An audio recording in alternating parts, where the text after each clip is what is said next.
Allama ஸஹபி shear Alamin நுபலால மிக ஆச்சரியமான ஒரு செய்தியை எழுதி வச்சிருக்கிறார். அஸ்மா பின்த் உமைஸ் ரலியல்லாஹு அன்ஹா ரசூலுல்லாஹ்வோட மகளை பார்க்க போறாங்க. அவங்க ரெண்டு பேரும் உறவினர்கள். அலி ரலியல்லாஹு அன்ஹுடைய நானா ஜாஃபர் இப்னு அபி தாலிப் ரலியல்லாஹு அன்ஹு மூத்தாவில ஷஹீதானவர். அவருடைய மனைவி தான் அஸ்மா பின்த் உமைஸ். தன் கணவரின் நானாவின் மனைவி சந்திக்க வந்திருக்கிறார். ரெண்டு பேரும் கலைச்சு கொண்டிருக்கிற நேரம் ரசூலுல்லாஹ்வுடைய மகள் சொல்றாங்க, அஸ்மா, மௌத்துக்கு பிறகு நடக்க போற ஒரு நிகழ்ச்சியை நினைக்கிற போது எனக்கு வெட்கமாக இருக்குது.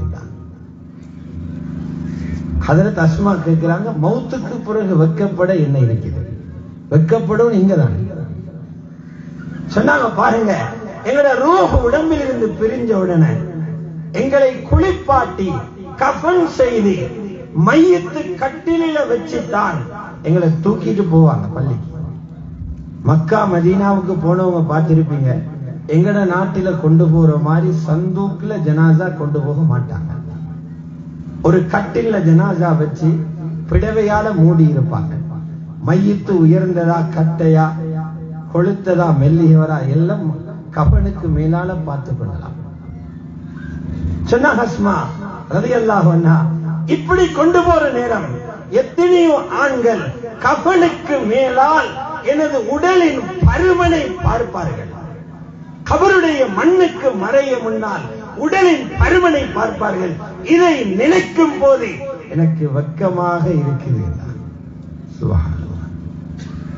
அல்லாமா ஸஹபி சியர்ல 2வது பாகம் 172ஆம் பக்கத்தில் இது எழுதுகிறார். அஸ்மா பின்த் உமைஸ் ரலியல்லாஹு அன்ஹா சொன்னா, நான் ஹபஷாவுக்கு ஹிஜ்ரத் போயிருந்த நேரம் அங்கே ஒரு வித்தியாசமான முறையில் ஜனாசாக்கள் கொண்டு போறத பார்த்தேன். சந்தூக்குல கொண்டு போறாங்க, பட்டியில வச்சு தூக்கிட்டு போறாங்க. ரசூலுல்லாஹ் மகள் சொல்றாங்க, அஸ்மா, உங்களுக்கு முன்னால அல்லாஹ் என்ற ரூஹ எடுத்தா அது போல ஒரு பட்டியில சந்தூக்குல என் ஜனாசாவை கொண்டு போறதுக்கு நீங்க ஒழுங்கு செய்ய பொறுப்பெடுப்பீங்களா? இவன் சொல்ல, கட்டாயம் செய்யலாம். சந்தோஷத்துல துஆ செஞ்சாங்க.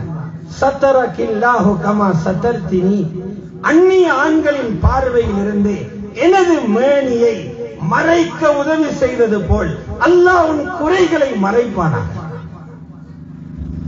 ஹாஃபிஸ் ஸஹபி இந்த சம்பவத்தை பதிவு செஞ்ச பிறகு சொல்றாங்க, குல்து, நான் சொல்றேன் என்று அப்படி இமாம் ஸஹபி சொல்றாங்க.